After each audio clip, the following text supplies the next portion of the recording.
A lifetime of hard work, children laughing in the kitchen, family photos on a restaurant wall, a legacy that lives on.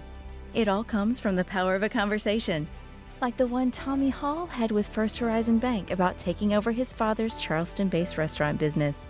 Now the table is set for a whole new generation. First Horizon Bank. Let's find a way. Go to firsthorizon.com/Tommy. First Horizon Bank, member FDIC.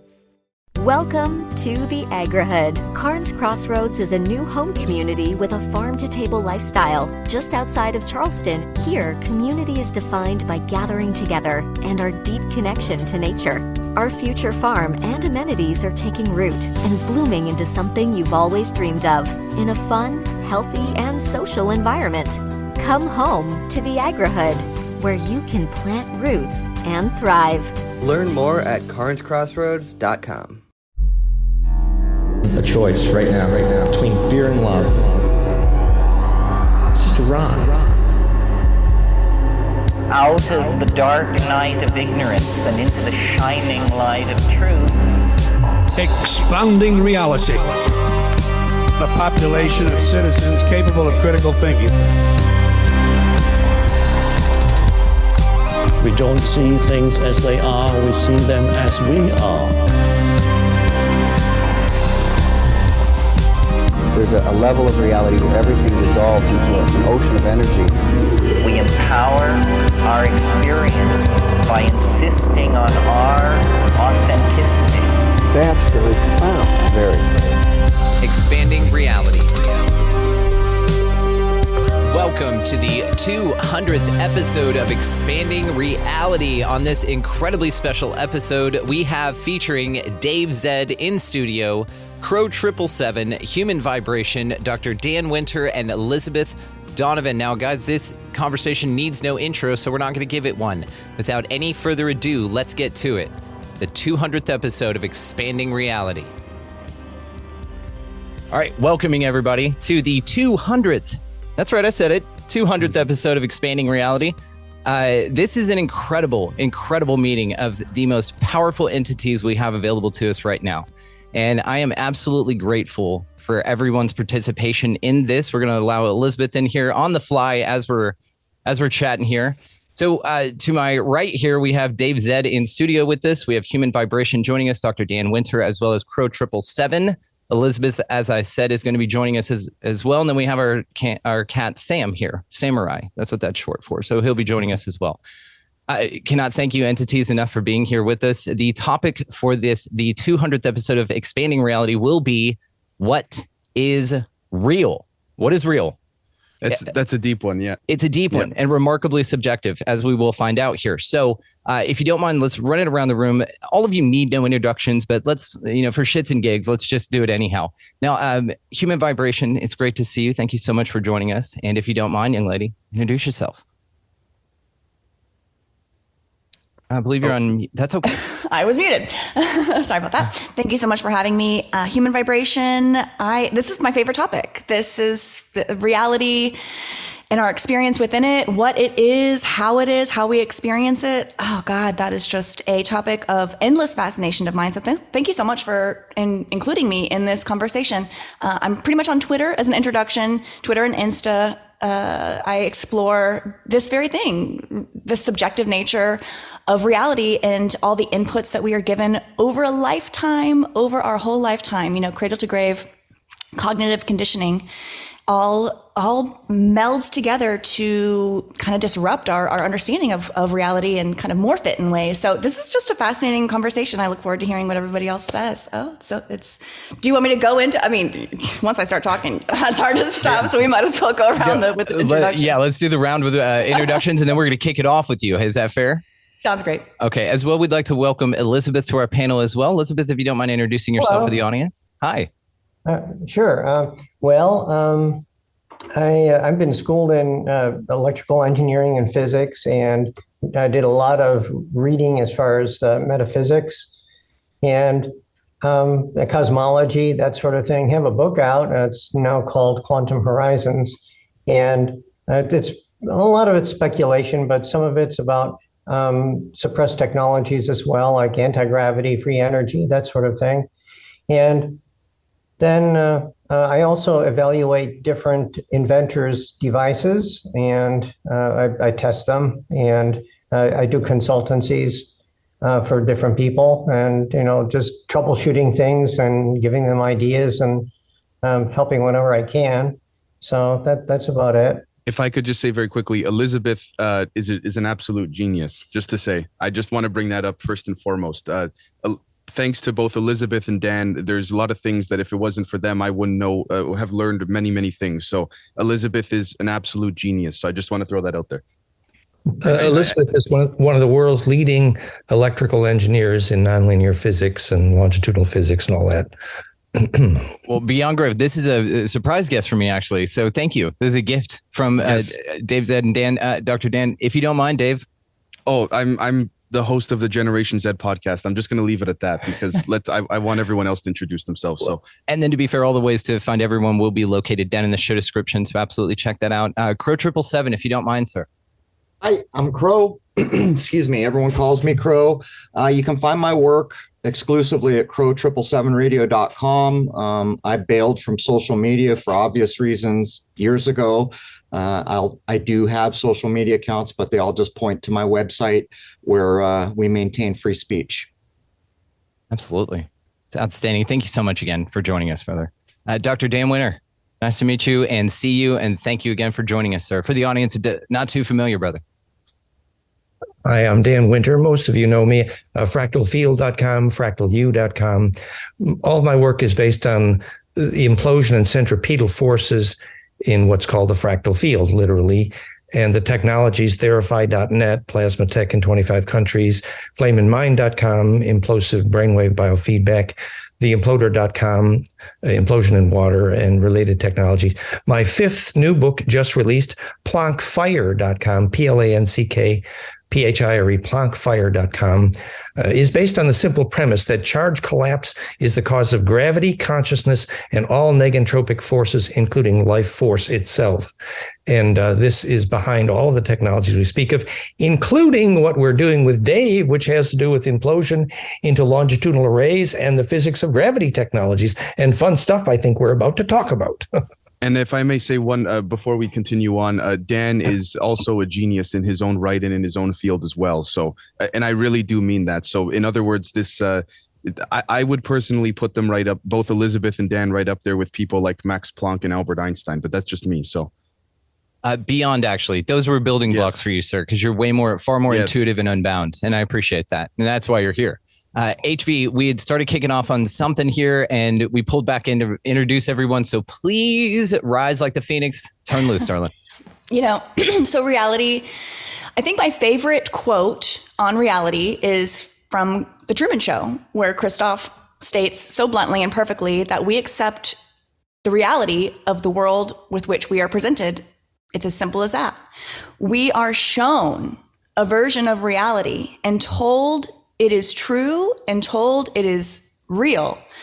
And from what I have found with a lot of my discoveries and curiosities is neither of those are accurate. But we are presented with false inputs all day, every day, and told they are real. And so our ability to discern what is real is reprogrammed. And we use a now false logic board. Our logic and our reasoning that we are born with, I think, is good. And then over time, that is rewritten and reprogrammed by every societal input of modern life. And we lose the capacity to really discern for ourselves, to feel, to intuit, to know what is real and what is true. And it's an exploration that I think is approachable on many levels.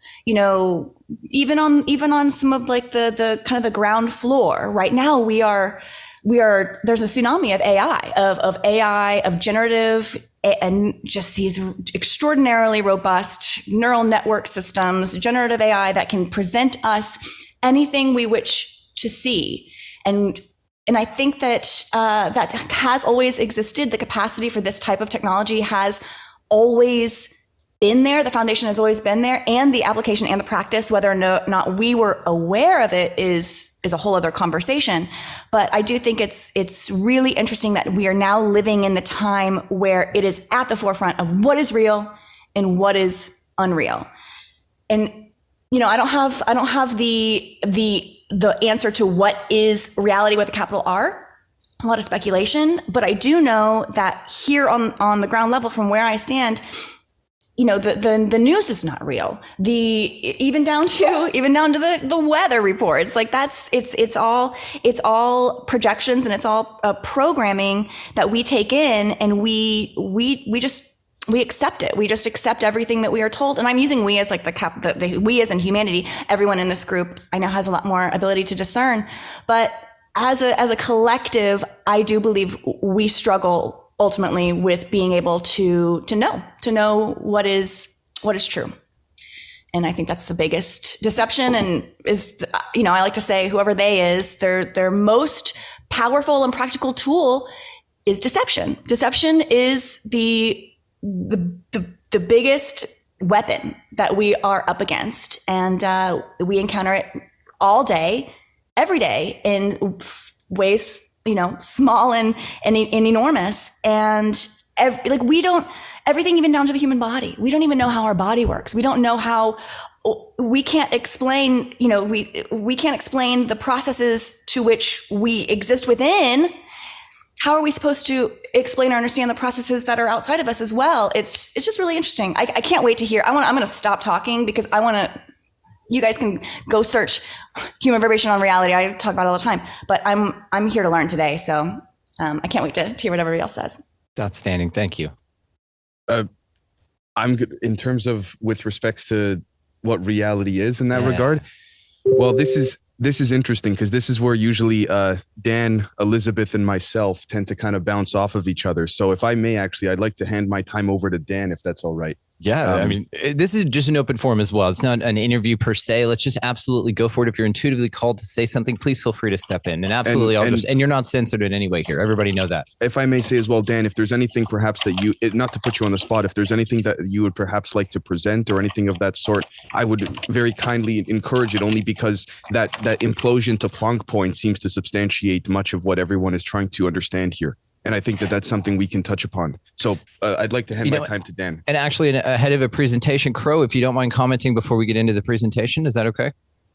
Sure. Now, what is real? Is that where we're going? I'm just curious about what you feel real is. Yeah.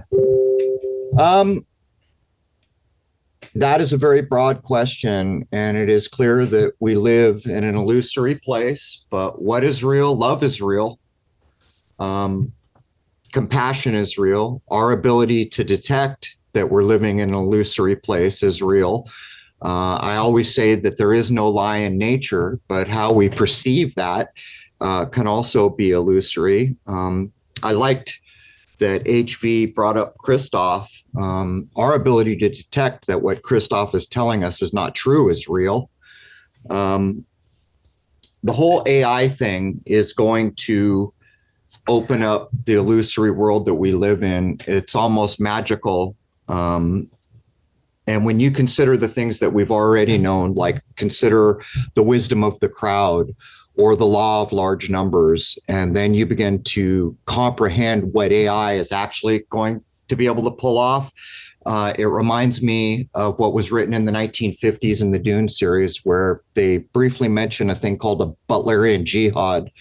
And the Butlerian jihad, the whole idea of it was there was this galaxy-wide, universal-wide war about thinking machines. And it stunned me, because how could someone in the 50s have been aware, of where we are now, where this is coming to the fore? But to get back to what is real, there are no lies in nature, but the way we experience it is illusory. What is real is our ability to get beyond the illusion. But at the base of everything for me, love is real. If I may say, to actually create a springboard for Dan before Dan jumps off, is that something that I've recently been exploring in my spare time as I've been traveling, is the idea of, for example, when someone delves into what's called space-time metric engineering, which would be basically, manipulating or engineering the fabric of this reality, so to speak. It's been proposed and hypothesized that there have been cases that have been studied over the many years when it comes to UFOs, UAP, whatever we would like to call them, where, for example, the craft, right before it's about to take off, if it is next to any trees or plants or anything like this, the surrounding plants and trees substantially age a lot quicker as the craft is beginning to build up its resonance and take off. And now the proposal behind that, officially the word would be called senescence, but the proposal behind that is because the craft is creating a longitudinal array that is tuned to Planck, of which I'll let Dan, of course, speak on, because that's his field, knows much better than myself, where essentially the craft is generating a vortex-like spiral that generates its own inertial 0 point in time. And so that quick spiral makes time accelerate a lot quicker, and therefore the surrounding plants, right before the craft is about to take off, age a lot quicker. And the point I'm trying to make here is to correlate it to Dan's tune to Planck concept, but also to what Crrow777 had just said so eloquently, which is that it's interesting to see that even the plants themselves, assuming this example is legitimate, perceive the aging of time and have to go through that in that same regard. So there's this perception element that doesn't always even require the human eye, let's say. But with that said, I think that that Dan's work certainly not just puts the icing on the cake, but arguably bakes the whole cake. So Dan, please. Let's bake a cake. You have the ability to share, sir, if you'd like as well. Thank you. Yes. Well, I think it's very relevant what Dave is saying. So the reason the plants and trees accelerate aging is essentially they accelerate turning inside out rate. So, of course, time is only a name for relative rotation rate only. But relative rotation rate is actually a name for the rate at which you turn recursively inside out, literally implode, which also that centripetal force is the definition of life and consciousness.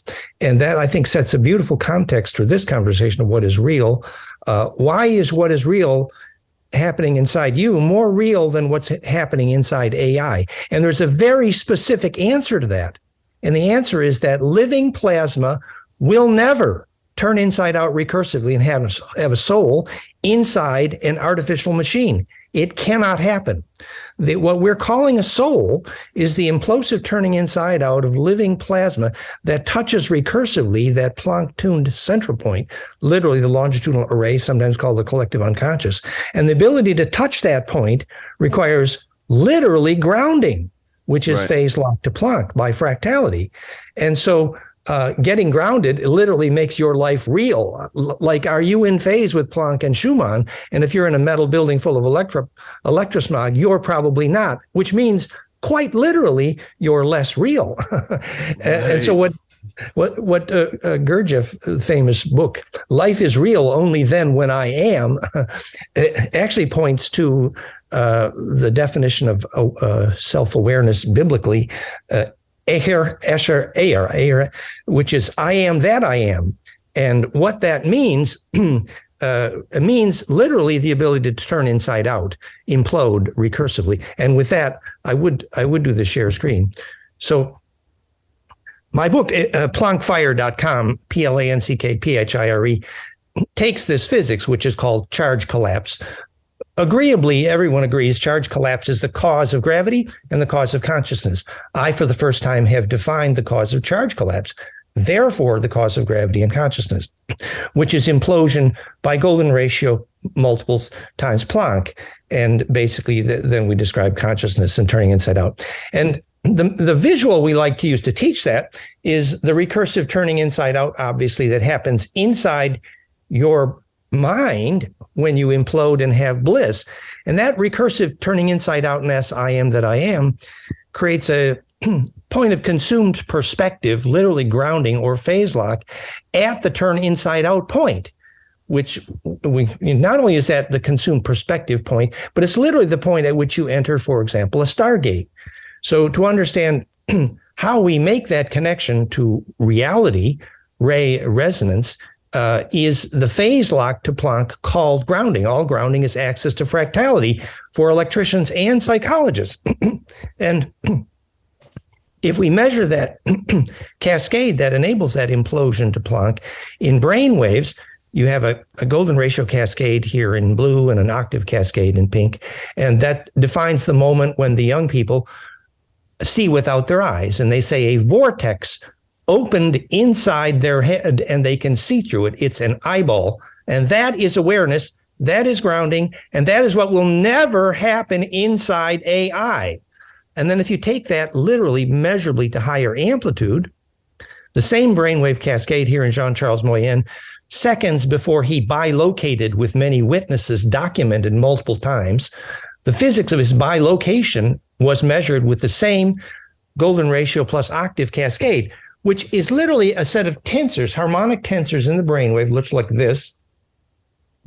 So inside your brain, there's a double vortex, pine cones kissing noses, and it's imploding tuned to Planck to that central array, the compression array, called the longitudinal array. And that cascade, here's 5 harmonics in golden ratio. That some people say, well, it was a gamma frequency that enabled bilocation and lucid dreaming, but actually it's not the gamma alone. It's a cascade all the way from gamma to alpha. It's literally a harmonic series that that's what's called phase conjugation, imploding to Planck. So if I may say, multiple energies would be phase locking then. Yes, right. Yes, exactly. And that then leads us to, the physics of gravity. So, which is the subject Dave had maybe some questions about later. But yes, so if we look at that cascade here on the bottom right in Schauberger's piezo vortex, and Charlie Zeiss mapped the angle, the 76-degree angle, which is the peak of the Russian and the base of the Egyptian pyramids, enables golden ratio cascading to implode through Planck. And what that does is it pushes out a longitudinal wave at the center, squeezed through the wormhole, the nozzle of the squirt gun, which is Planck dimension, tuned to hydrogen. And that squeezing of transverse out through longitudinal at the tip of the squirt gun is the physics of gravity waves and all action at a distance, and what makes plants grow, because only centripetal forces enable plants growth. And obviously the transverse wave is never centripetal, only the longitudinal component, which is the compressional, where the direction of wave propagation is parallel to the direction of propagation, longitudinal. And when the longitudinal waves implode, you have the possibility to spit out a longitudinal wave, which means a way out for charge through center, defining non-destructive collapse, and therefore defining the origin of consciousness and gravity when there is a way out for charge through center. And that's why these devices made gravity, obviously. And thanks to Elizabeth Donovan here and our team, we actually plotted the angle at which you could turn that spiral on the torus to optimize the amount of gravity you made by imploding.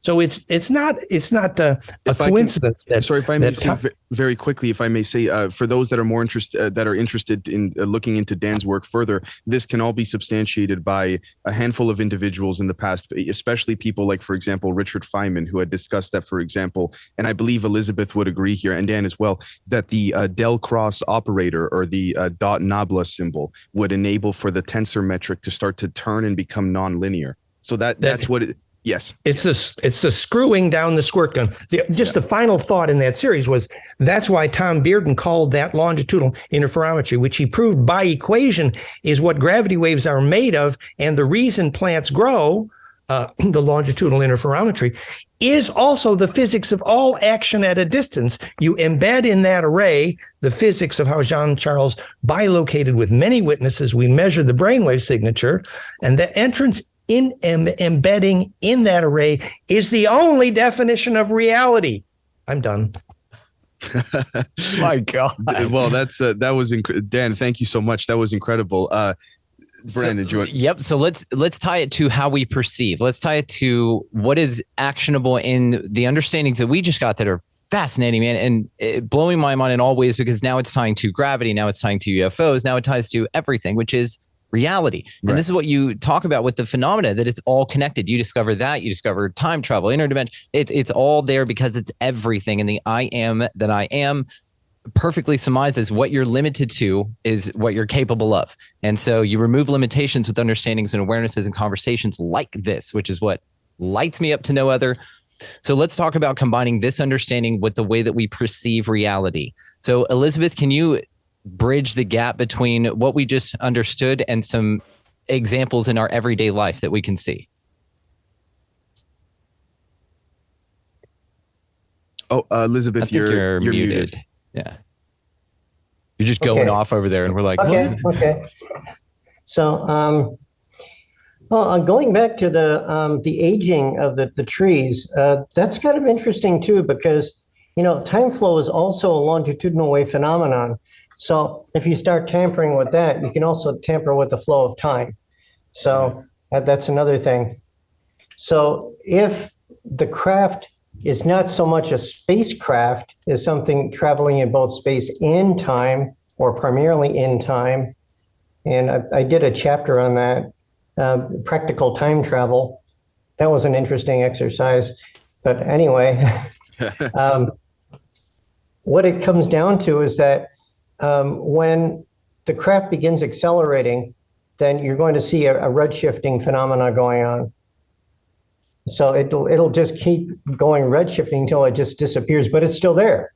If I could say, right, it's moving in a time axis. Right. If I could say very quickly, that what's interesting that I find that I would like to add to, if it wasn't for Dan and Elizabeth, I wouldn't have come across this line of thought whatsoever. So the thanks goes to you guys. I stand on the shoulders of you guys.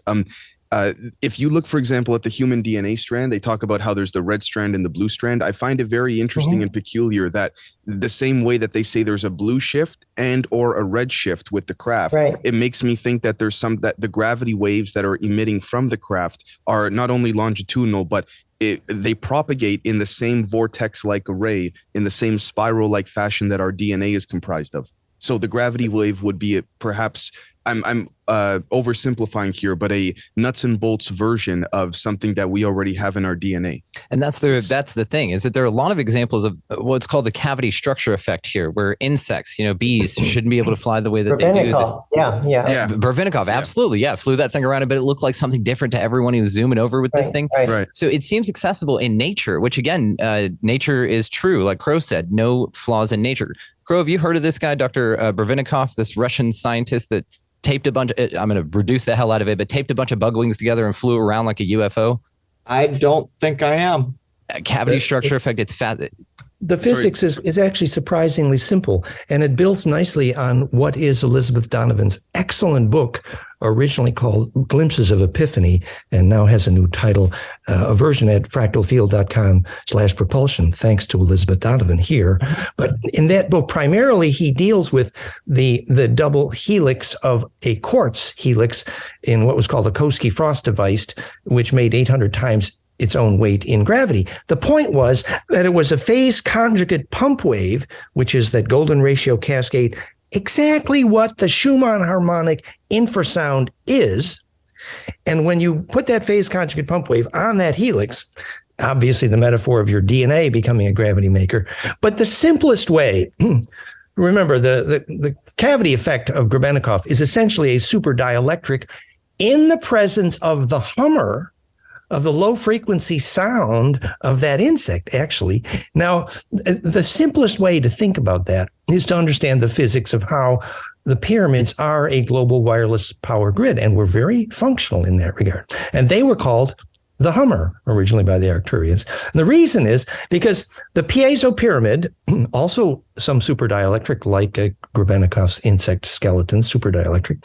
And so you take this dielectric, which is very piezo, and the low frequency infrasound, the same exact phase conjugate pump wave, that's the Schumann cascade, is the exact brainwave signature I just showed you making bliss, the same exact frequencies. You take those low frequencies, causing the pyramids to be called the Hummer, and the compression effect, because the angle ratio is golden for height to base, means there is an implosion converting the transverse to the longitudinal out the base. Sometimes it was amplified by Mercury. But the point was that then pump that into the longitudinal array, and every single pyramid is on the longitudinal array of the Earth grid. And Tesla didn't get that right and didn't get the frequencies right. So obviously he never got global wireless power going, because he didn't actually understand the fractality tuned to Planck required for global wireless power, the longitudinal array. But once you understand that, you can understand how your human bliss responding to your brainwave signatures, pumping your DNA helix and spitting out that longitudinal. It's essentially enabled implosion in every case. The physics of physics of pyramids, physics of gravity making, physics of life force. It's all about enabled implosion in living plasma, and no machine is ever going to do it. If I may add very quickly to what Dan is saying there, and then forgive me, Human Vibrations, if you want to jump in after myself.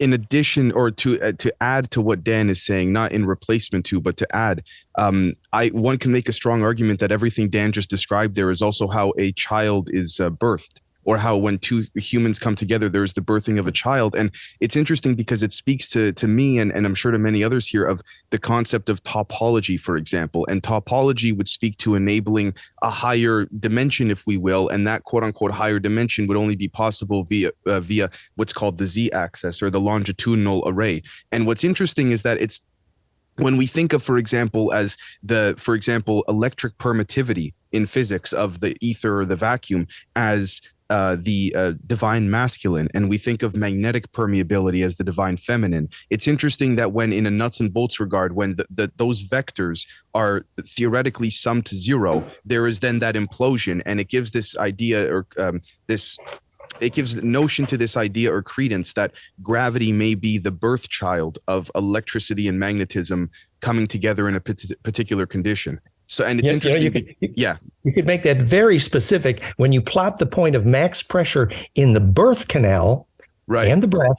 Its golden ratio into the duration of the compression wave. Literally, the physics of why birth is blissful. That implosion, and the physics of that bliss is the physics of all ensoulment. And if I may say, to add to both the work of Elizabeth and Dan, if anyone would even be interested in looking, for those more interested in the physics side, with regards to, I believe they were Russians, Landau and Lifshitz, in the 1970s and 80s, where they talked about gravity being a second order effect of electromagnetism, then it would certainly substantiate everything that Elizabeth and Dan are saying here in this regard. Implosion of charge. Right. Crrow?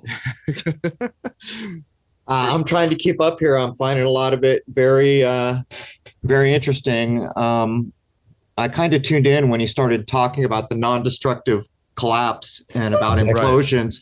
And so from my point of view, where we're being sold right now that we're in the age of information, I actually feel like we're in the age of deception. And I was going to ask Dan, is part of that deception, from your point of view, if you consider the things that have been foisted on us that they refuse to walk away from, while they're starting to now, like say the internal combustion engine, those explosions seem to be against the kind of natural processes that you're talking about. You're talking about a non-destructive collapse. You're talking about torus fields. You're talking about implosions. And here we go out to our car. It starts exploding and corruption spews from the tailpipe instantly. And so why, beautiful point. You could ask, why the hell haven't we gone to these more universally acceptable natural systems? Is this part of our world of deception, forcing explosions on us? Well, and until we have access to bliss inside, we don't know how to steer it outside either. Right. So, good point. Right. Great point. Yeah. In other words, we can't steer gravity waves. They needed teenagers who were lucid dreamers to steer the timeshare at Montauk because the Dracos didn't have a soul. I wanted off point a minute, but I'm in Rhode Island, and I lived near the Newport Tower, and I noticed that you referenced it. Exactly. What's your view on the Newport Tower? Well, that John Dee designed it to demonstrate the pinhole camera physics. Actually, he was using the scintillation point, which is the turning inside out point of optical conjugation, literally to make telephone calls to spirit entities, angels, and ancestors, the same way the Olmec did, because that compression point where the longitudinal array is touched, that's the physics of all ancestral communication. So the same kids who started seeing without their eyes, they actually were developing clairvoyance. Suddenly they were seeing their ancestors, and the parents freaked. If I can give you a visual example, Crrow, if you look, for example, at either what's called the Aronoff-Bohm effect, or just the visual symbol of the quantum dot, or if you look at, for example, even quantum dot, yes. Right, as I interpret it, the Eye of Ra or Horus, if you look at it from above, it speaks to that center point that is being imploded, but non-destructively. And so scintillation communication. There we go. Vesica Pisces. And what I find very interesting, if I may just throw in very quickly, is that I've actually come across some books when I've been along my travels, where there have been certain books that I've read from, say, the late 1800s, early 1900s, where there were rooms that were arranged in a particular way to induce what they called a seance experiment, or they called it a seance room. I then took that page and put it side by side with some of the modern pictures of what quantum physics laboratories are arranging today. It's identical in its arrangement, with mirrors, with lasers, et cetera, et cetera. So it's interesting just to see, to Crrow, to your question about the potential, deception and relabeling of things. What was called seance rooms pre-World War I is now called quantum laboratories. Entanglement, right? Literally. Yeah, exactly. Yes, and they even measured telepathy was only possible where the magnetic lines crossed. Hint: compression, the longitudinal array. It's physics. Right. And you spoke of bliss and this amplification of bliss that the pyramids provided. Perhaps it's one artifact, perhaps, but we talk about this also with these ancient churches that are stuck on these ley lines that were come in, taken over, and they only rebuild. Baalbek is a wonderful example of these. They just took the foundation that was there and built on top. So they always keep the foundation there, but they always change the appearance every X amount of 100 years. Yeah, the Vatican's, everything's on an ancient something or another. And the point of it really is energetics, right? Now, with this also, you have the churches that are built on top of this that have now even been destroyed. And we have the whole Tatarian idea that comes in with this, but they've been the machines, let's say, that they are, these mechanisms of operation for these amplifications of energies. They've been disabled or dismantled in a way, just like the pyramids missing the capstone. So they're broken. It's like they took the batteries out, Right. But the windows on them as well sort of have a reflection pattern of the cymatic frequencies that are emanated with these organs and with these bells. And these bells are a whole nother thing. So sound plays a massive component in this. Yeah. Infrasound implosion. What's the infrasound implosion? So what's the significance between the structures, the structure of the building itself, where it sits energetically, and then sound component of these things as well? Well, remember that the physics was, as Kathy proved, the nuclear critical mass is reduced at those longitudinal node cross points, and telepathy, military quality telepathy, is only possible at those nodal cross points as well. And the measured nanoteslas of the magnetic line cross points was how they set up the cozy web mirrors for that reason. So everything which contributes and is in phase to implosion at the nodes enables that coupling, which is, we could say, impedance matching to the longitudinal array, which is DNA radio, literally, and access to even when the advanced cultures, the Andromedas, when they set up a Stargate, they start with a natural magnetic crosspoint. And access to that nodal array is the beginning of all lucid dreaming and everything that is going to survive death. Nature's already given us the model. We just have to build on it. Yeah, not force or go against it. Absolutely. Right. And live in harmony with the loved one, not against it in these rigid cross-section structures and this unorganic way of this non-phi ratio. You find, and if I may say, if I may give a quick example as it comes to my mind of what Dan was saying with respects to when a self-implosion non-destructively does not occur, not just in a nuts and bolts sense, but even, for example, in an individual in general. If someone is starting to get, for example, very angry about something that bothers them in general, what I find very interesting about that is when it tends to be something within them, not externally. Well, so in other words, they're not able to self-implode non-destructively. They explode on those around them. Exactly. They say, oh, exploded all over that guy. It's in the vernacular. Right. It's trained in the programming. Yeah. So to die well, you need to compress well, actually implode, and bliss is required. It's interesting that today is Ascension Day, and I think Ascension should be canceled for the Pope until they learn the electrical engineering. And actually, the electrical engineering is quite simple. When you sit still in the node of that array and your aura gets bigger and bigger, and eventually, not only do you realize you can see down the nodes of that array like it's a wormhole, but then you begin to realize you can move things at a distance in that array, like aboriginals and songlines. That's called inhabiting the array. And that is the only definition of ascension in honor of today's Ascension holiday.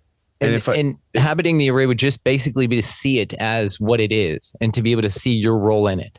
And to feel it. What you're feeling is, as you inhabit the center of that implosion, you get leverage on that array and you can steer a bigger and bigger tornado. And that's called growing up. And anybody ever, I couldn't agree more. And anybody ever notice, for example, and then I would love to pass it off to human vibrations. If would love to get your take on any or all of this. I on a more nuts and bolts sense, just to make that transition and translation there, I find it very incredible and peculiar. Of course, Dan being the one here with us as well, that if you look, for example, anywhere in the world, any government or any military, any even private company that is even rumored to be working on, UAP, UFOs, or anything like this, free energy, all of it, it's not so much physicists that are involved. It's more so electrical engineers. So I find it very interesting. If you look, for example, let's face it, Salvatore Cesar Paez, the UFOs, the Navy's guy, they say, electrical engineer by trade. Right now, that is not to say that there's any, that physicists are not needed, but it's interesting to see that there may be something that is missing from an electrical standpoint that physicists, or most of them, are not picking up on. Now, I would say that doesn't really necessarily apply to the individuals in this call. I'm speaking more so externally, but yeah, I find that just to, try and drop a breadcrumb there. So, human vibration, how are we doing? I've got so many notes. My mind is expanding. My reality is expanding. This has been so wonderful. Dr. Dan, I loved your presentation, and I loved how you brought it all back to bliss point, to the concept of bliss. This was something that in 2020 was kind of my awakening process, early 2020, January. And, something just kept, it all came around, like the idea of our energy is the most potent and precious resource on the planet, and everything here is trying to extract and eradicate extract our energies and eradicate our ability to be neutral in energy. And kind of like I think of bliss, I'm not sure if this is, the proper, way to view it from the physics standpoint, but I see bliss as like a neutral, as a net neutral energetically. It's not, bliss is not joy. It's not. You're saying it just is. It's kind of energetically neutral. And I think we're kind of born in with a bliss state as our like standard OS, our standard operating emotion. Is bliss. Just think about the baby in utero. Just think of that floating. It would certainly substantiate why children are able to see spirits and all of that much more so than adults. Yeah, they're connected. They're deeply, deeply connected. I also, so I have so many, the idea that we talked at the you mentioned how, we're kind of, our DNA is set up to be radio receivers, this intense telepathy. I do believe that all this advanced technology, advanced quote unquote, cellular devices where we can connect to anybody, anywhere. I think that is just kind of a mockery and a mimicry of what we have inborn of processes that, again, it's like an eradication of our natural ability, our natural state. I think we're born kind of with three things. We've got an existence. We've got our physical body. We've got that. We've got an awareness, which is our conscious mind. And then we've got bliss, which is our natural state. But all three of those things are our body and our mind and our bliss. Modern life just mows over all of those. And we are living a life completely out of alignment with our true state. And I love that that's what you guys do. Brandon, I know that so many of you, everybody here, all of your efforts are getting us back to thinking and doing and feeling and believing and knowing.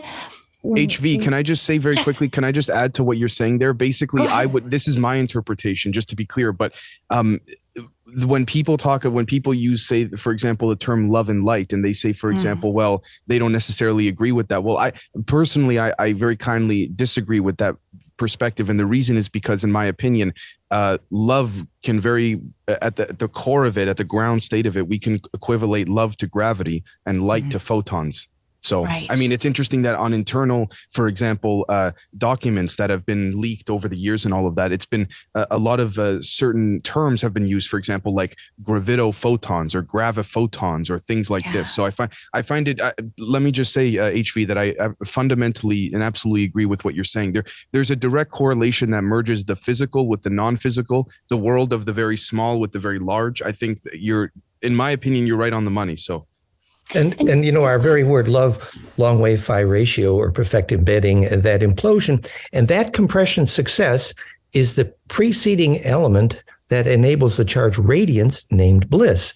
A very practical example, when we use the word politic, Actually, the original origin word is body polis.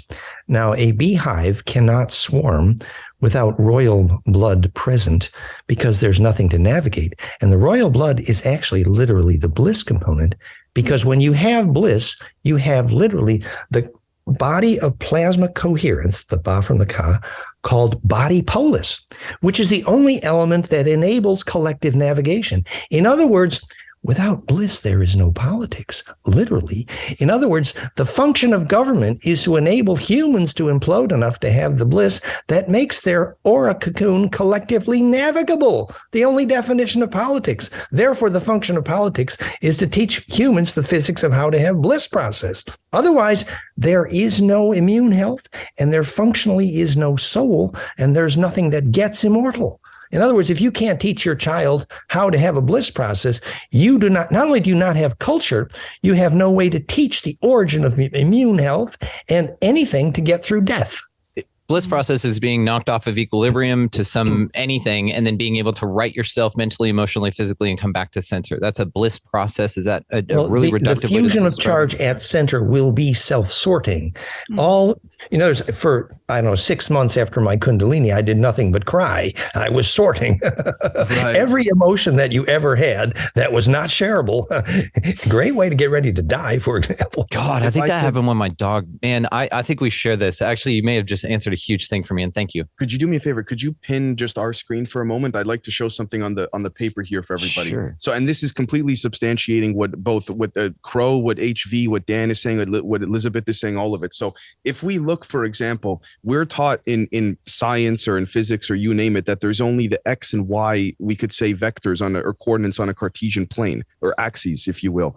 What Dan is speaking to, and please correct me if I'm wrong, Dan, is at center point, there's this implosion that occurs, and we can call this, for the sake of just labeling, the Z-axis. Now, what's interesting is that this opens up literally the manipulation of gravity, of different dimensions, of all of it. But here's one thing in a visual regard. If we were to draw the same thing on the opposing side here, in that exact same regard, what we have is not only the concept of the pine cones kissing, we have the tuning forks, we have the Eye of Ra and Horus, we have the same shape that Ed Liskalainen had made at his coral castle with his wood. So we see over and over this. And also, by the way, this enables what would be called phase conjugation or phase locking. You are taking the different phases, and then at center point, there's that mixture of implosion. Yes, and literally the presence then of longitudinal coherence, which is the only presence of soul. So when they live, when the dark glasses revealed, oh, they don't have a soul, what they're referring to with the Ba from the Ka, the Kesjan body, the rainbow light body, is literally the longitudinal coherence. So hint, if your kids are not learning to lucid dream, they're not going to take anything through death. Sorry. And we know the exact electrical field that helps trigger lucid dreaming, Therify.net. We know the brainwave signature that triggers lucid dreaming, flameinmind.com. It's all about that implosion that enables that coherent longitudinal radiance. And that's the key to all bliss process. And if I may just add one more thing, if we were to just quickly draw out more of that, what you would have here would be basically the human DNA strand as well. Yeah. Imploding. The double helix tuned to the phase conjugate pump wave. The phase conjugate pump wave of human bliss, which is the brainwave signature, is literally exactly the Schumann harmonics. So if you can get exposed to the Schumann harmonics, oh dear, they don't seem to be getting into your city. Oops. Right, exactly. Yeah. And that's why we walk barefoot everywhere out here, dude. We consider ourselves just water carriers that are grounding to the earth electrically. There are physicists that have said in the past that some that have had involvement with gravity before they kind of disappeared from the public eyes, that they had talked about there's a direct correlation with the Schumann resonance or the Earth's heartbeat. And the reason that it's not golden ratio times Planck is the Schumann frequencies and the brainwave frequencies. Right. It's all about that implosion. Maybe they disappeared because they turned off gravity and yeeted out. Well, yeah. So then the question is, and I will pose this as just a, let's go speculate wildly. And actually I'm going to throw this one to Crow.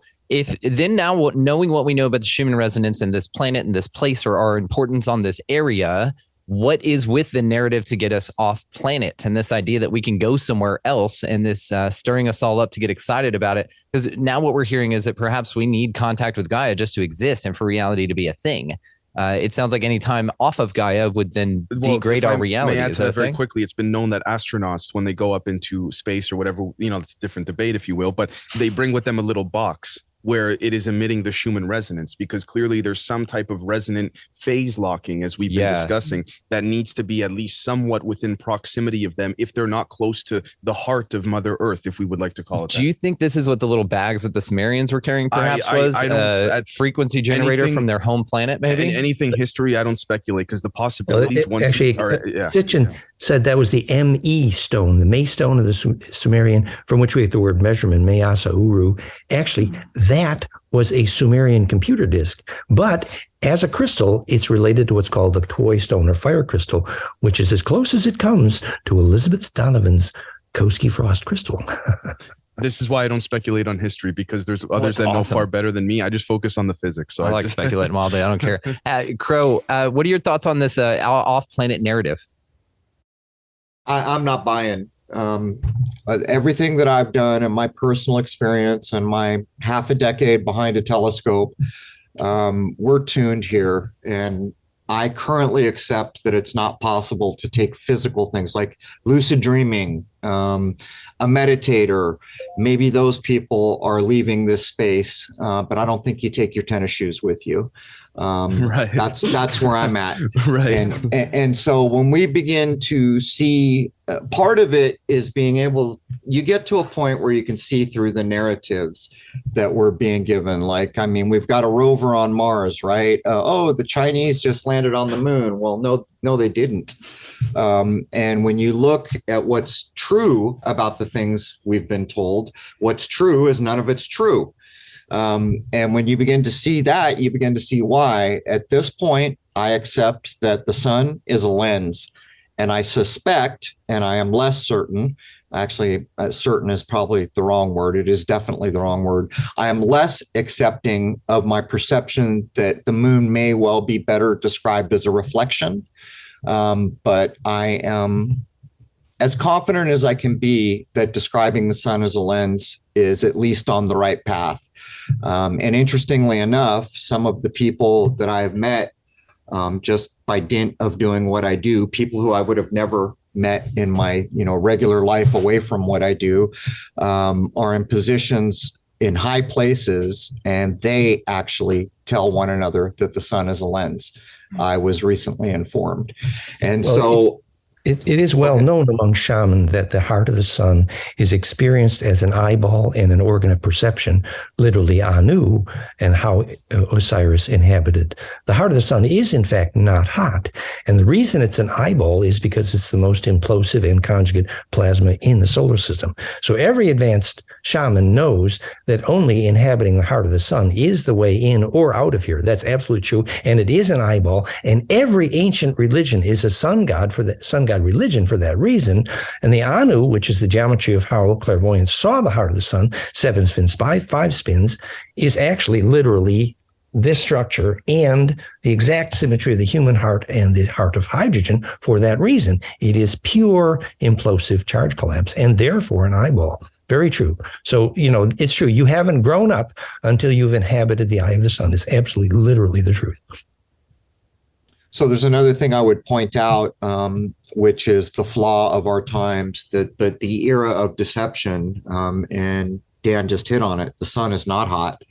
And while all of our science convinces us, boy, if you get close to that sun, you're just going to burn up. Well, there are plenty of writings from, I don't know whether you want to call them alchemists or other things, that were saying this very thing.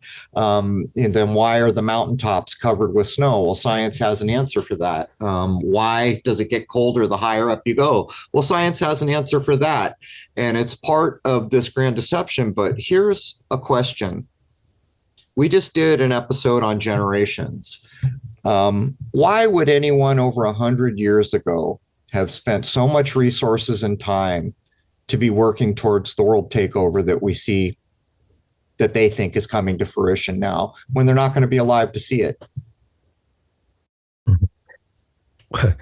Well, I have partnered with Elena Danaan in her book, The Cedars, for example, and we believe very, very strongly that she's right, that the Federation has ejected the Nebu, the Greys, and the Dracos, largely from the solar system, and their minions are collapsing now, which is relatively good news, and that, in fact, what we call the Anunnaki, and Lil was one of them, actually, Yahweh, and was basically a pretty big parasite, and called themselves the chosen race for not good reasons.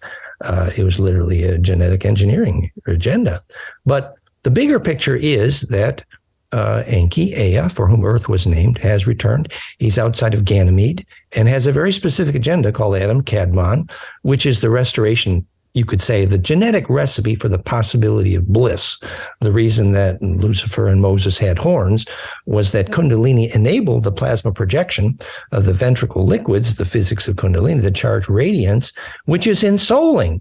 And the possibility for the human collective to teach their kids how to have a soul, and the genetic possibility for that is a bigger agenda than the parasites who set up most of the earth religions, and they were parasites. The Roman takeover of Christianity, and Lil Yahweh, the parasitic half reptilian Draco Anunnaki, who was the origin of the Jewish religion. I mean, this is not good news. There was a genetic agenda and extremely parasitic behind earth religion. So that's bad news. The good news is, once the physics of bliss is teachable as pure science, the absolute self-empowering of that transcends all ideas about, am I obeying God? That's pure crap. No, the possibility of becoming centripetal enough to become a sun god yourself, that is the self-empowering outcome of the big picture.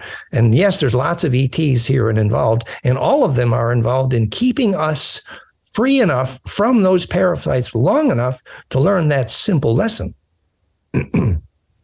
And yet the ejections keep coming. Yeah. Well, actually, I mean, if you look around, the Earth seems like all bad news, but our ET friends are saying, actually, they did. They ejected the Greys and the Dracos out of Mars and the Moon and Ceres. Tony, I don't know Tony Rodriguez. I know him very well. So, and a lot of the bad guys actually have been ejected, but we humans have to deal with the human remnant of that karma.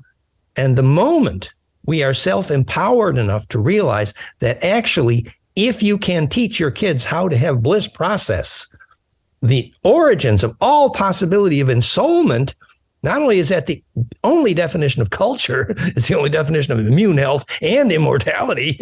At that point, all religions are it's a nightmare that you can wake up from. That's the thing. You have separation from this in your reality right now, and that's what's real for you. Do you feel that way? That you, as an example here, I turned off the news, and therefore I'm not affected by what the news says I should be affected by. It's not in my reality anymore. I created that. So is this something that you're feeling is more of a consensus reality thing that we're all sort of subject to, whether we're under a delusion that it's non-existent or not? I find turning off the news to be not appropriate. I find looking for the clues in the news that show that ensoulment is starting. I find that, like recent publications that publish the physics of the measured frequencies that trigger lucid dreaming, hint ensoulment, which, by the way, happen to fit my equation, golden ratio. So suddenly there's many areas of hope where humans are recognizing there are certain aspects of ensoulment that will immortalize them, and that will allow us to transcend our parasites. So yes, we need to wake up from the nightmare of history, because it was just a nightmare once we recognize the reality, but that doesn't mean ignoring it. Yeah, and not ignoring it in a way, alchemizing it is the way I'd prefer to. Yes, use it. And totally. So, alchemizing is literally the physics of imploding it, turning it all into literally bliss process. Absolutely. And when to this, and it's easy to get caught up in it because I dance, we dance within this stuff with the information, and it's heavy, and you feel your responsibility, or I've felt a former responsibility to facilitate other people's karma and wake them up, which I don't anymore. But what I mean to say is that with this, I found new clarity in the understanding of alchemy, that it's all just options of experience. And whenever they went on the news, and that I pointed this out, I say the lizard turds, first of all, I'm not a fan of the bad guy idea. I look at it as a motivating inspirer for us to really get our shit together and to come forward for a singularity. And it speaks to everyone in the language in which they need to receive it to be at their highest and greatest and show up to be the greatest and greatest that they can. And that's why there's a myriad in my mind of options of experience here that facilitate this. Now, whenever the governors came out, and there's a beautiful collaboration that's been put together, a compilation that's been put together of this, and said, okay, well, we have 33 cases. We have 33 cases. We have 33 cases. When talking about the corona, at first, of course, we're all Freemasonic. Oh no, it's happening, and all of this. The way that I looked at it after some reflection, not initially, is that 33 is the power, the number of ascension. It's a very powerful, spiritual, significant number. And so whenever it's being rolled out, it's not being apprehended in my mind. It's a signal that yes, it's going off, but I alchemize it in a way to where it was useful for me, to where I didn't sit in fear with it. I'm like, okay, good, it's going off. So my job now is to be basically a trip sitter for a bunch of people that are going to be bringing a bunch of things to the surface. They have no idea what's going on, and we're all walking each other home at this point, and it's kicking off. But in a positive way is how I perceived it. But I'm a boundless optimist. I mean, that's just how I see it.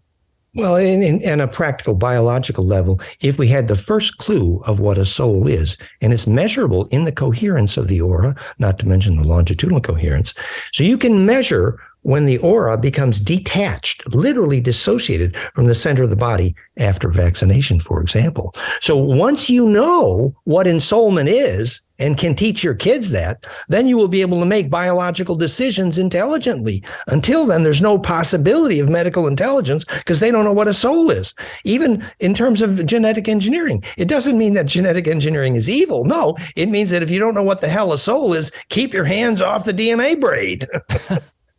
I would tend to agree. Absolutely. Sorry about that. It's okay. So I am curious about if, we had spoken about AI earlier. Do y'all think that AI is perhaps revealing the reality of reality, what's really real here in the best way it can, in a subjective manner, in which then we can say, actually, no, that's not reality. And it's presenting us the opposite of what's actually true. But it's a version of it for us to then alchemize and use as a springboard. An example would be like this ChatGPT. Apparently, it can give you business strategies that would take you 7 years of business school in minutes to be able to do. Now, with this as well, again, as we alchemize, is there AI components or a version of AI that is alchemizable for it to be a tool for us to here? A more organic sense of nature? Sort of, people could argue Mother Nature is a form, I see this carefully, of AI trying to tell us things. Yes. So basically tapping into the AI or the natural algorithms that's here to kind of get a bigger glimpse at the picture of what artificial AI is trying to provide for us. Well, first of all, there is nothing evil about artificial intelligence. It's beautiful, it's powerful, it's useful, and should be used. The evil is not to understand the difference between artificial intelligence and a soul. Let me give the example. When Swaru basically died, the Palladian and Tegotan, and they tried to resynthesize from her shipboard computer and thought that personality they resynthesized from the computer had a soul. It did not. And that kind of AI has become the scourge of the galaxy, only up until the point at which we understand exactly what is the ensouling component of human existence. Once we understand that crystal clear and we can put the artificial intelligence at the service of ensoulment, then it's all beautiful. But as long as our teenagers think they're going to stick their memories inside a computer to get immortal, that is evil. Yeah. That's been like what they say in Westworld, where that proposal of attempting to bootstrap consciousness, which I fundamentally disagree with, but the idea of trying to just take memories, a base the metal memory, machine is the opposite of consciousness by definition. Right. Taking a memory, and this, again, don't agree with this at all, and just constantly stacking memories, and based on those, it can then use those as references neurologically, and then there's an argument that has been made, which is the whole, well, they're conscious. Well, I would personally very strongly disagree.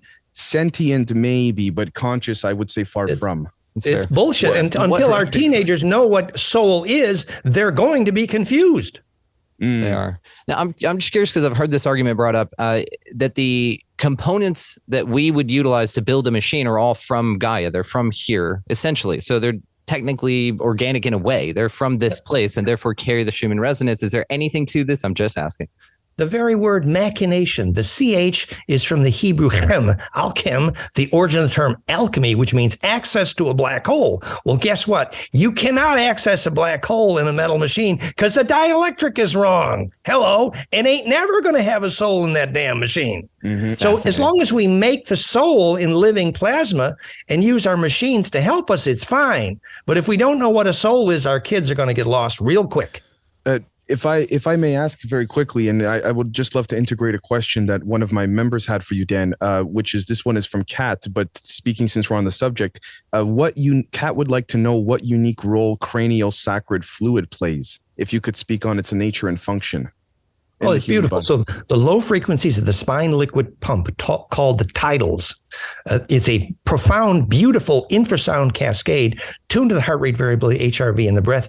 All of that physics is at goldenmean.info/Kundalini. And you can see the low frequencies of the spine liquid pump precisely in phase with the breath and pumping up to the Schumann cascade as it drives the brain, the physics of Kundalini. And by the way, if your spine liquid is pumping, requiring that cascade, it is clinically then impossible to be depressed.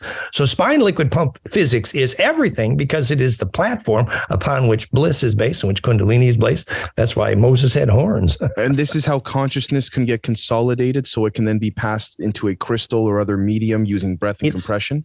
It's the only way bliss can become bodily. Otherwise, it's stuck in the head. So you're going to have to, which is why you start with the Schumann, the Mayer wave 10-second breath, and the low frequency cascade HRV component, LF, pumps the spine liquid cascade, which is the tidal frequencies.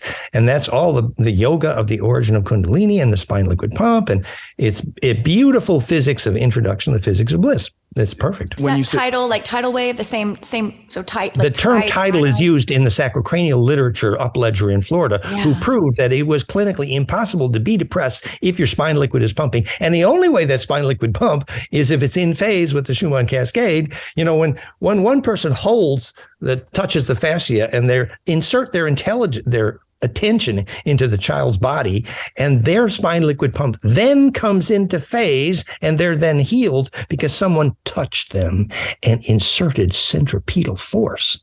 That's example of the onset of phase coherence in spine liquid pump. HV, this is also why a lot of people have argued that our bodies are natural particle accelerators, because when you think of Kundalini, you're building up the resonance right up until the very imploding. And you're imploding. Yes, exactly. So it feels like a lightning bolt went up your tailbone and came out the crown of your head. And if you survived, yes, coming from Mother Earth, because from your grounding state, the particles are then, regardless of what the particles are comprised of, are then, because your body is dielectric, are then going up the body, from the ground up the body, and the resonance continues to build as it goes up to that implosive point.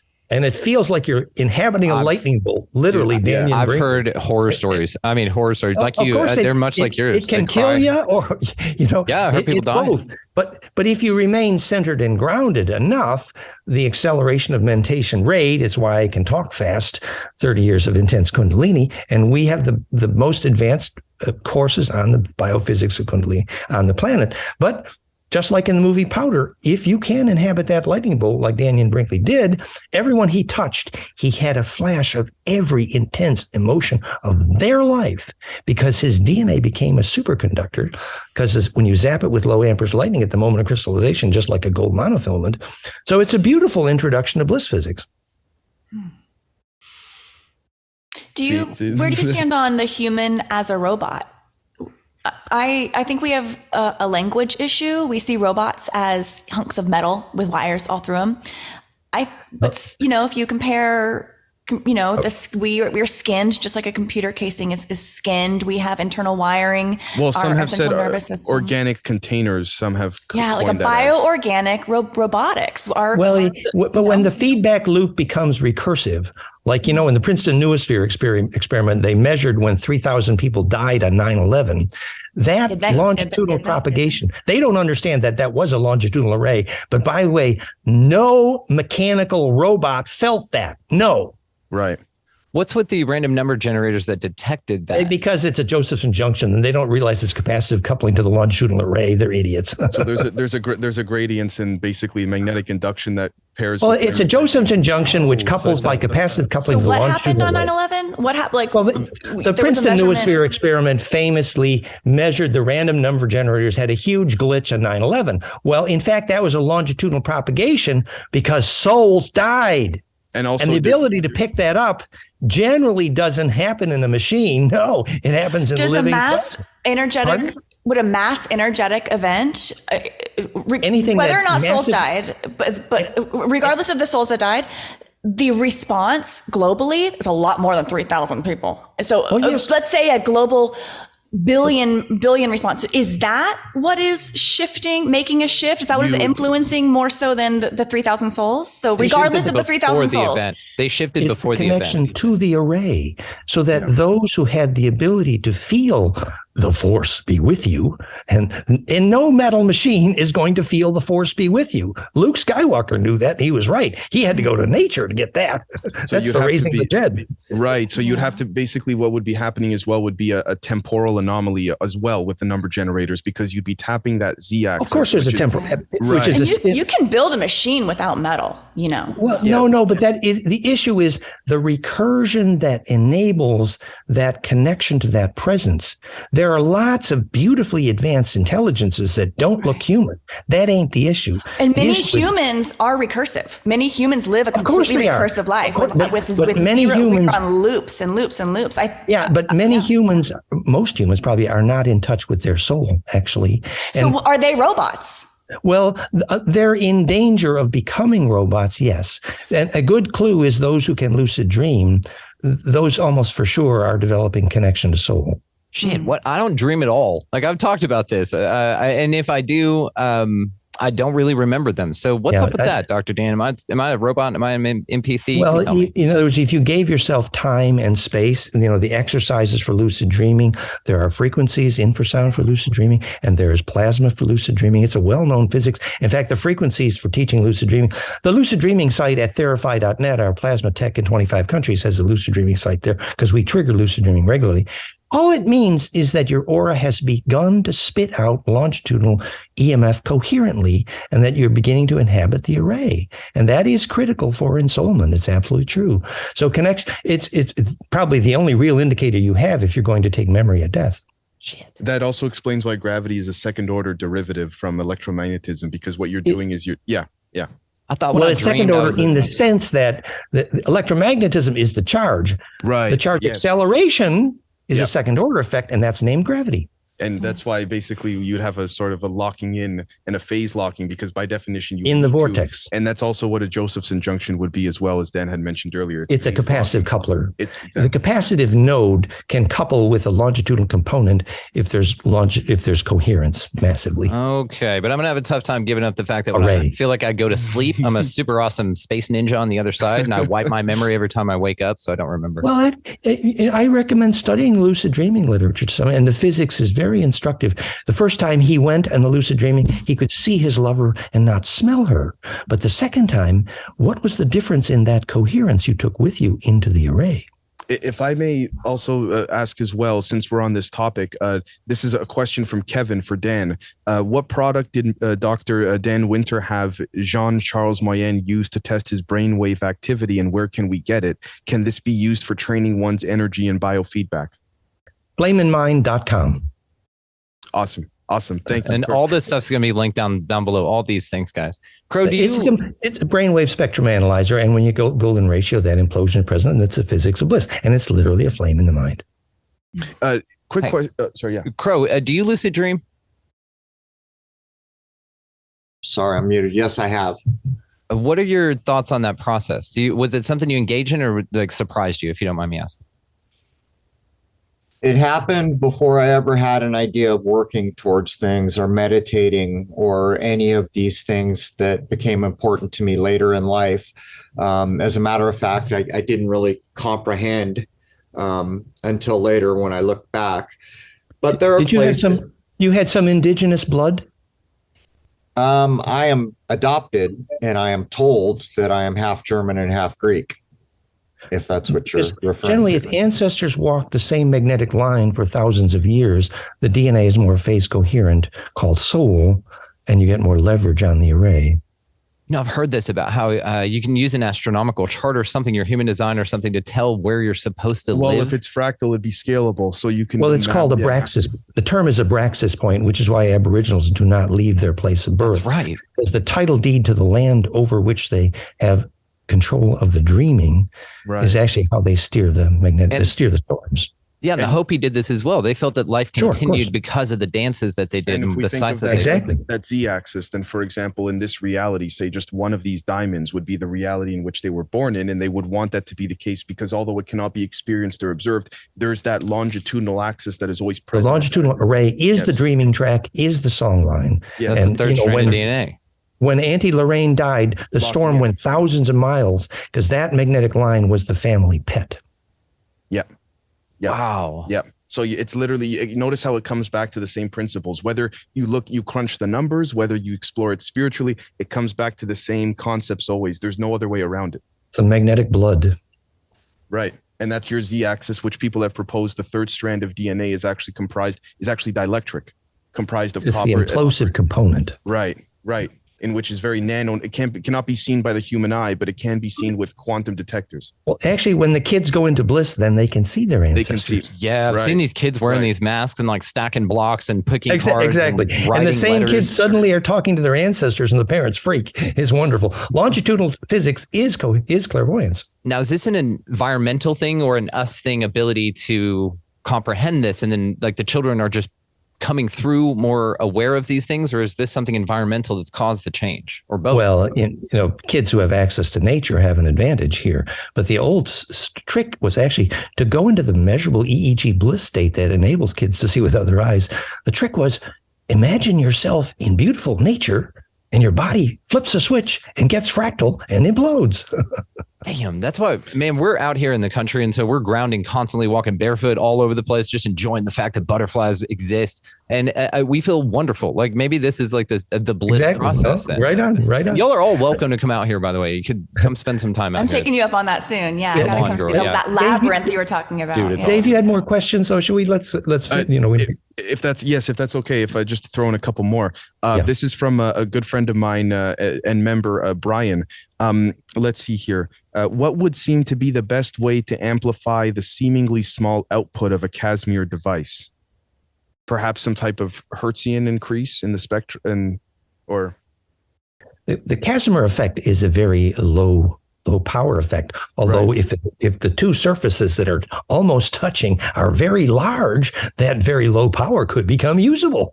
Right. Now the way we couple low power, like the way we couple brainwaves, and then the way we measure whether a tree is getting the Schumann harmonics, which predicts which tree is going to live or die.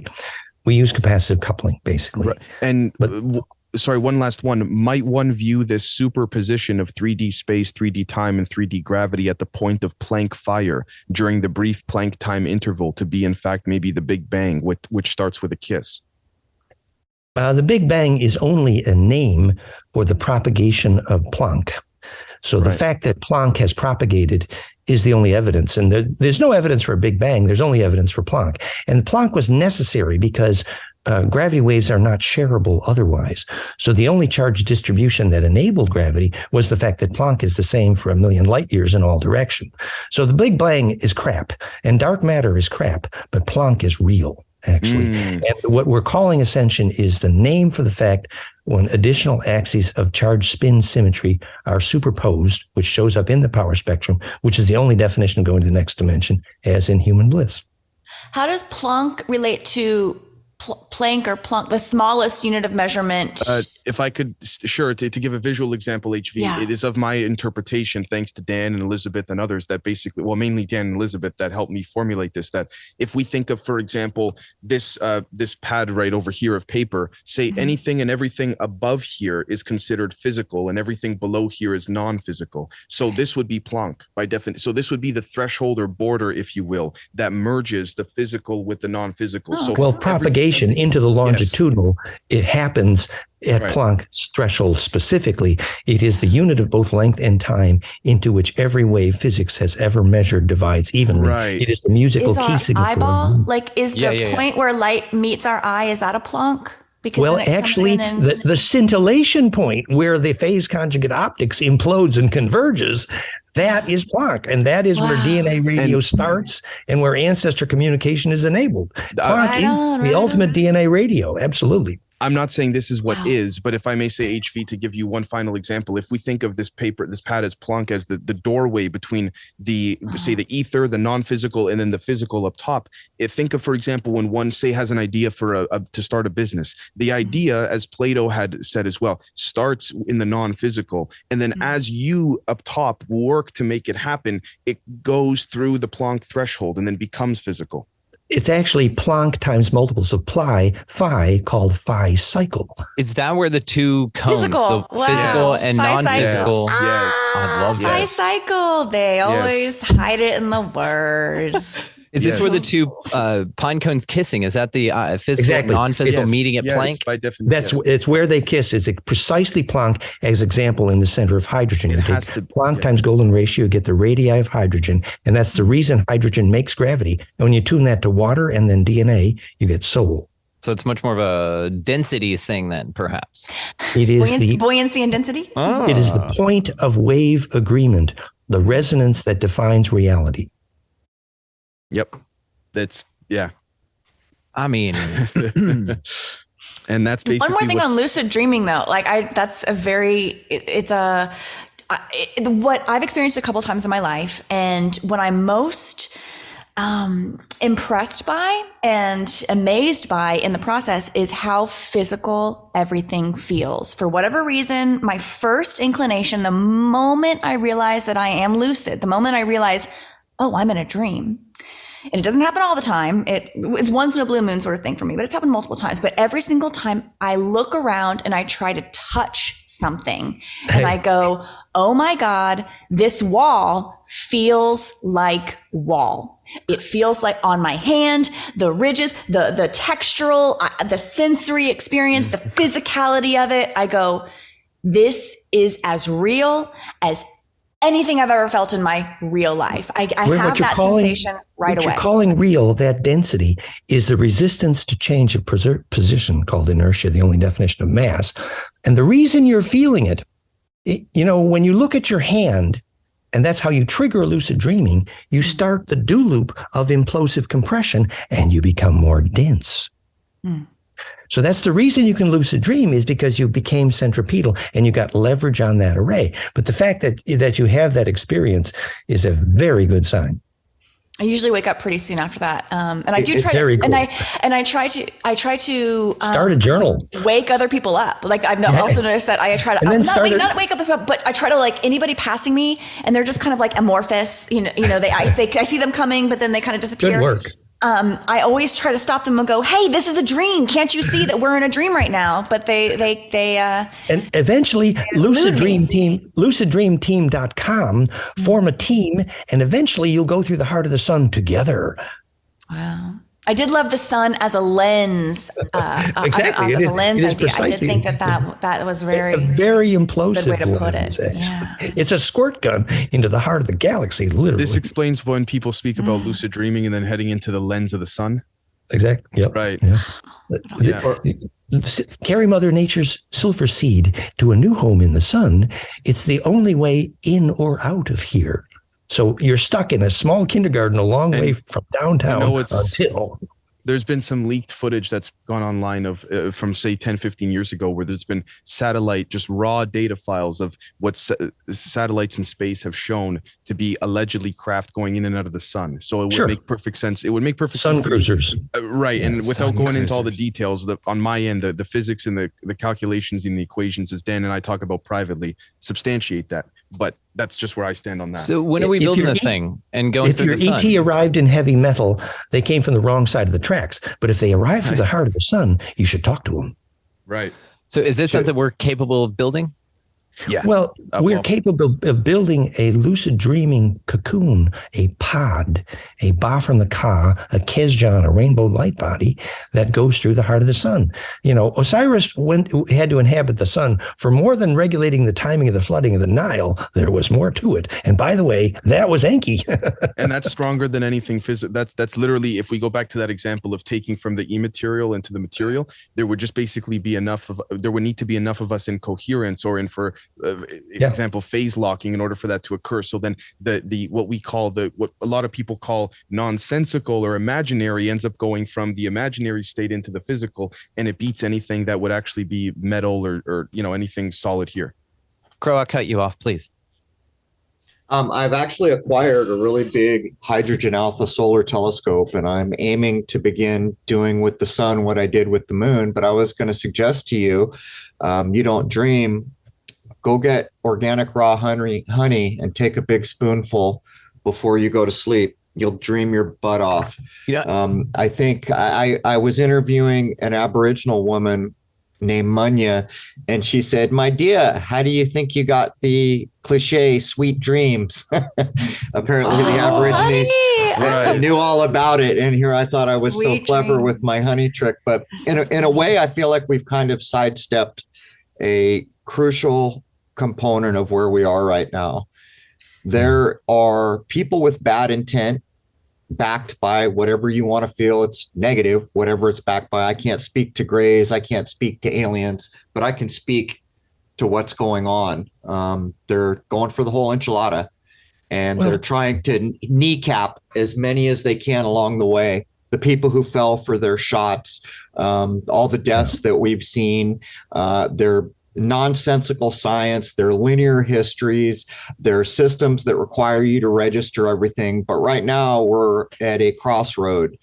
The digital money is coming, and we can sit here and wax philosophic about what AI is all day. But the problem with AI is they have it. That's the problem with AI. Until we know what soul is, we can't defend it. Well, my point would be is they have some powerful weapons to continue their push to control this place. And until we begin to look around with love in our hearts and help those around us detect and avoid the deception and not take the offers, because everything is an offer, we are not doing justice to our fellow human beings.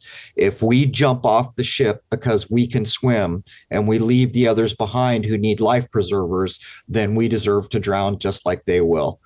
But we have an obligation here. Yeah, well said. And the definition of success is, does it feed the aura of the kids? And it's measurable.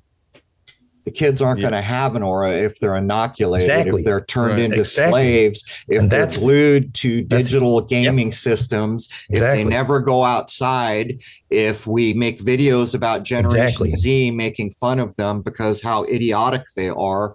We're not holding up our end here. Well said. The real pressing thing that's going on is we are inches away from one of the final runs at total control. One part of it's going to come out as money, and part of it's going to come at us as AI. And the power of AI is, and they will be soulless. Exactly. Again, why would anyone over 100 years ago have worked towards this outcome? There's two possible questions: because they were so dedicated, they did their part for their family or whoever, or they didn't die.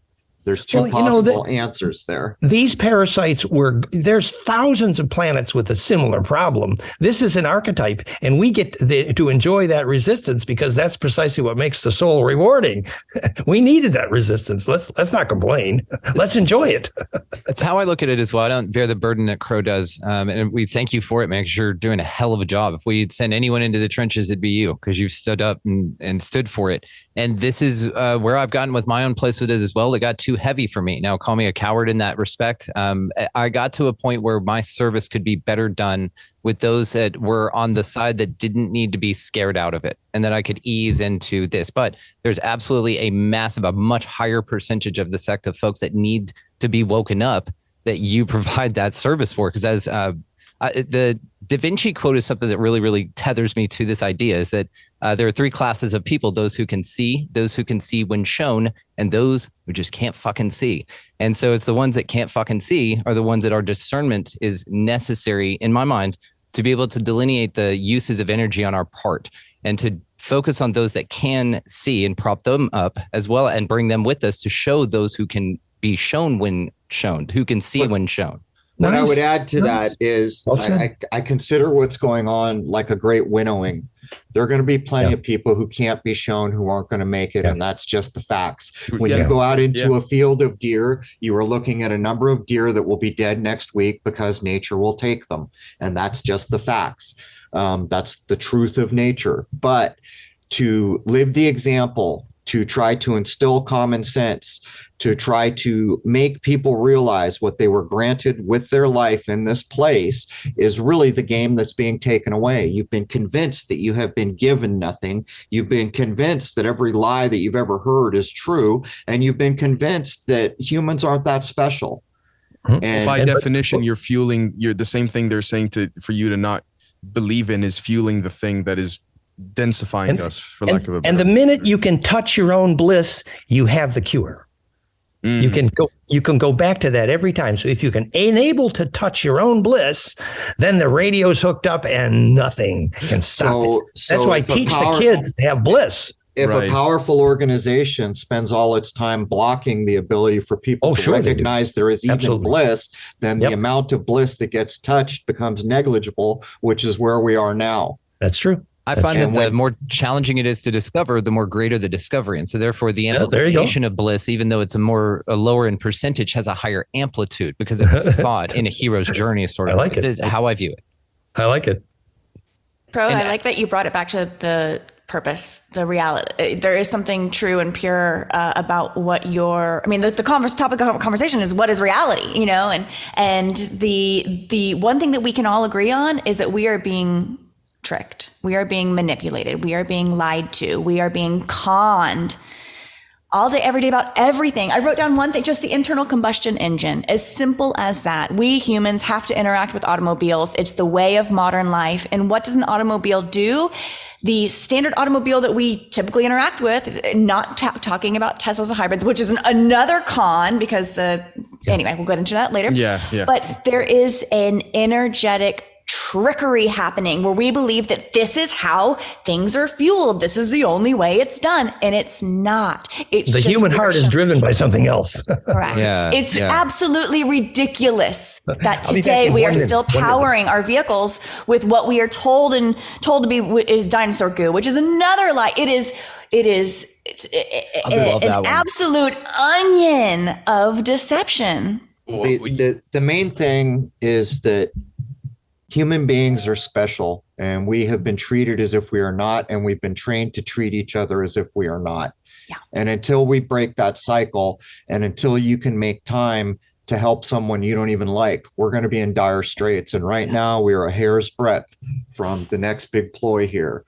And since so many people woke up to their bullshit deception in COVID, that things like that are not going to work as well.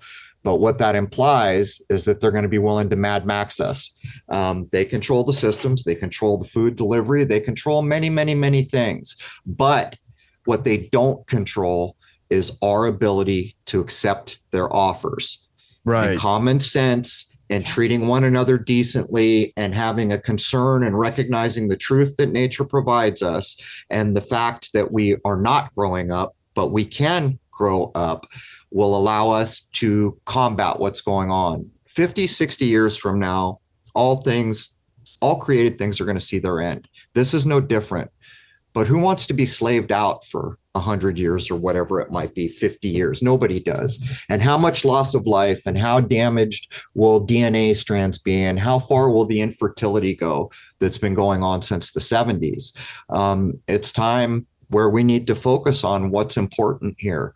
All these things are great. Yeah, it would be great if we could get everyone to lucid dream. But if nobody has a chance to even think about lucid dreaming, then what have we gained? And this is about dreaming too, real quick. THC diminishes the human's ability to dream. I've noticed that in my life and times where I take in certain chemicals. I've noticed that my ability to dream is completely. So just if you're out there and you smoke or you take in whatever form and you don't dream, that's just one thing to try. And it's not like you have to quit completely, but just see if there's an effect when nights or complete cyclical times that you don't take in those chemicals. It's wonderful. That and the honey, and I've got honey, Crow. We take it all the time for the allergies out here, just for the local raw honey. It's huge. Absolutely. The raw honey, a spoonful of crystallized raw honey before bedtime, and I guarantee you will dream your butt off. Thank you. And it's a starting point. It's a starting point if you don't dream, and maybe it will help you along. Well, cool. Dave and I'll do it tonight. Dave, with their last question, or how are we doing here? I was going to say we can wrap it up here. I was going to say because I have to jump on a couple of things myself. But I just wanted to thank everyone. If we can, just in a couple of brief sentences here, let's go back around and let's just say something that we're looking forward to. Let's give folks hope. Let's lift them up, and then we're going to close it out. From the bottom of my heart, I'm going to give y'all the last word. From the bottom of my heart here, thank you so much for this discussion. So much was achieved here. Balance in the conversation, which was crucial. And thank y'all so much for really going for it here with us. So Positive Solutions, I'm grateful. All the ways, again, for everyone are going to be located down in the show notes, guys. Make sure you check that out. And thank you, the audience, for taking this ride with us. We really appreciate that. So HV, if you don't mind, what gets you out of bed in the morning and keeps you moving?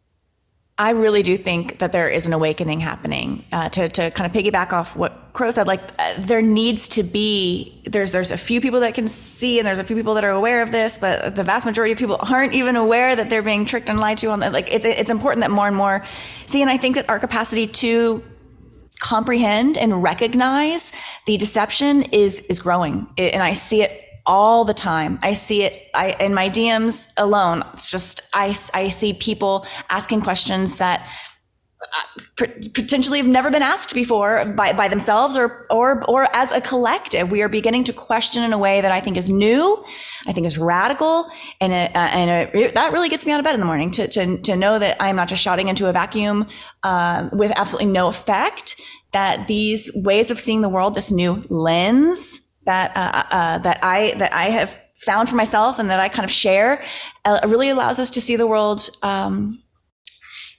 clear. 2020 they say is clear vision, and I got my clear vision and my awakening in 2020, and just to be able to see how that magnifies, it really heartens me. Realize Radio has been it's a micro that's my kind of pet project, and Patreon community at Realize Radio on just lots of discussions on a lot of topics we talked about here. And that has to see that build in its own small but very organic and real way. The questions that are being asked there, the discussions that are happening there, there's something happening. There's something very powerful. We are powerful, energetic beings in an energetic realm. And I think that we really do render the life ahead of us. I think we influence this place more than it influences us. And I heard a great quote, don't fight back, fight forward. Fight forward. And I think that's kind of what we're doing. And we're not even fighting. It doesn't even need to be a fight. It just needs to be a harnessing of our energetic, of our energy. And I think that our attention is, again, the most precious, our human energy, which is measured in joules, like a jewel, like a crown jewel, but it's spelled differently. But we're just really special. We are so special, and we're so powerful, and we need to get to it. We need to learn it. We need to learn it right now before it's too late. Yeah. And Human Vibration's doing some wonderful work. Her and I have a conscious parenting community that we're working on here, full of homeschool options, solutions, things like that for parents that are very over the matrix. So those type solutions, and we'd love for you to be a part of it. Anybody looking to do that, email her or I about this, and we've got that community growing. So thank you so much for joining us. Crrow777, sir, thank you so much for your time, man. What gets you out of bed every morning, keeps you moving? We have to stand up. We have to try to make the best out of our generation. And it's been a few generations since anybody was concerned with making the best out of their generation. We've been beaten down. We've been deceived. We face corporations with unlimited resources that have intentions that don't include the concerns of living men and women. And in that, I would point out that in one way, each generation faces a version of what we're doing, but our generation faces a dire version of what we're doing. The results of what happens with our generation will echo on for a while. And while all created things will see their end, I will leave you with this following idea from a book called Hagakure, also known as the Book of Samurai. It is said that what is called the spirit of an age is something to which one cannot return. That this spirit gradually dissipates is due to the world's coming to an end. For this reason, Although one would like to change today's world back to the spirit of 100 years ago or more, it cannot be done. Thus, it is important to make the best out of every generation. Oh, thank you. Dr. Dan Winter, thank you so much for joining us here. So please, we'll get you out of bed every morning. Keeps you moving.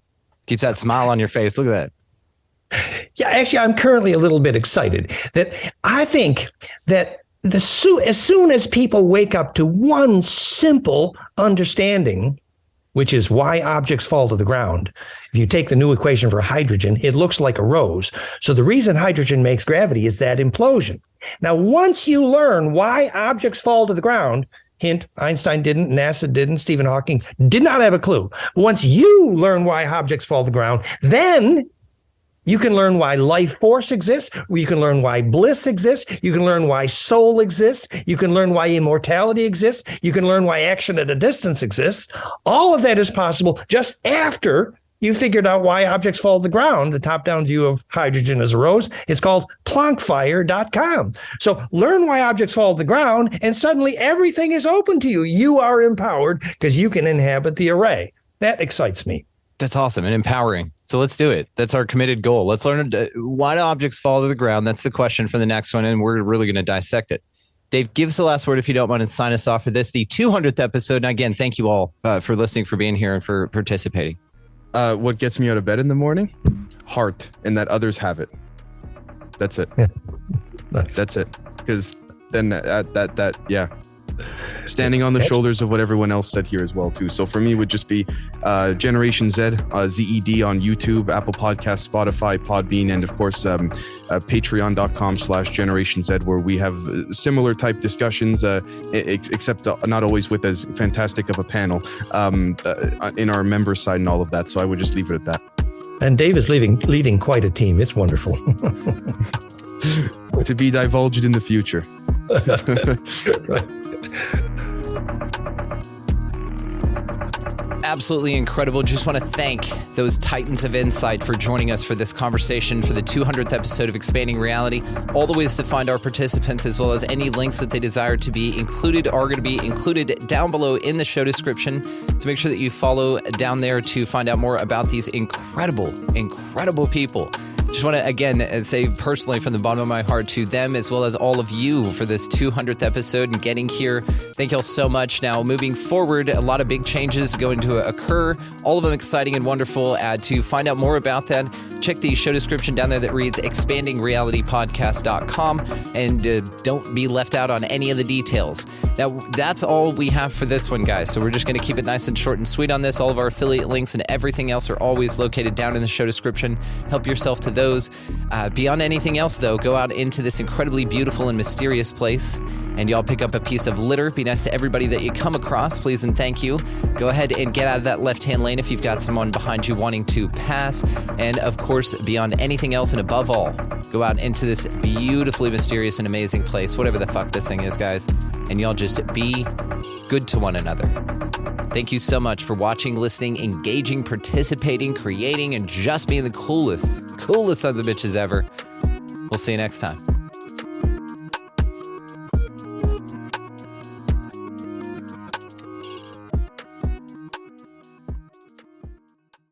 For the ones who get it done, the most important part is the one you need now. And the best partner is the one who can deliver. That's why millions of maintenance and repair pros trust Grainger. Because we have professional-grade supplies for every industry, even hard-to-find products. And we have same-day pickup and next-day delivery on most orders. But most importantly, we have an unwavering commitment to help keep you up and running. Call, click Grainger.com, or just stop by. Grainger, for the ones who get it done.